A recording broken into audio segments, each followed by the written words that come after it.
મહત્વના સમાચાર વડોદરાથી જ લાંબા વિરામ બાદ હવે મેઘરાજાનું આગમન થયું છે। વડોદરામાં વરસાદની શરૂઆત થઈ છે। લાંબા વિરામ બાદ વડોદરા શહેરમાં વરસાદી વાતાવરણ જોવા મળી રહ્યું છે। રાવપુરા, સયાજીગંજ, સમા, નિઝામપુરા, આજવા રોડ, વાઘોડિયા રોડ, ગોરવા, અલકાપુરી સહિતના વિસ્તારોમાં વરસાદ વરસવાનું શરૂ થયું છે। જો કે આ વરસાદ વરસતા શહેરી વિસ્તારોમાં ગરમીથી રાહત મળી છે। આ સાથોસાથ જો કે ગ્રામ્ય વિસ્તારોમાં પણ વરસાદી માહોલ છે।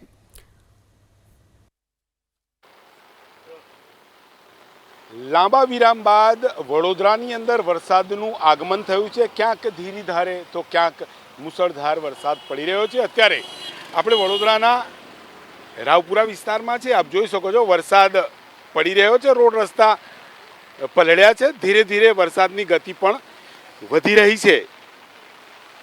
છેલ્લા અનેક દિવસથી વડોદરાની અંદર વરસાદ રોકાયો હતો। બફારા અને ગરમી વચ્ચે શહેરીજનો ત્રસ્ત હતા। તો બીજી તરફ વાત કરીએ તો જે ખેડૂતો છે, જગતનો તાત, તે પણ પરેશાન હતો, કેમ કે વાવણી બાદ વરસાદની જે જરૂરિયાત હતી તે પ્રકારે વરસાદ વરસતો ન હતો।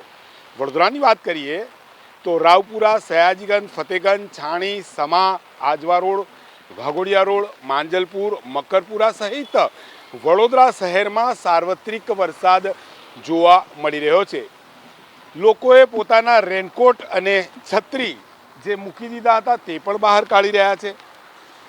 સતત વરસાદ વચ્ચે અહીંયા જે વાહનો જઈ રહ્યા છે, ક્યાંક વાદળોને લઈને વિઝિબિલિટી ઘટી રહી છે, તો તેઓ પણ જે વાહનોની લાઇટ ચાલુ રાખીને આગળ વધી રહ્યા છે।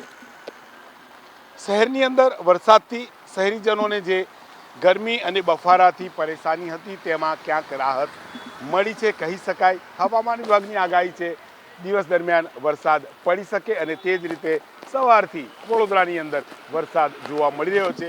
ક્યાંક ધીરી ધારે તો ક્યાંક મુસળધાર વરસાદ વડોદરા શહેરમાં સાર્વત્રિક વરસાદ। તો આસપાસની વાત કરીએ તો પાદરા, કરજણ, સાવલી પંથકના જે ગામડા છે તેમાં પણ વરસાદનું આગમન થઈ ચૂક્યું છે।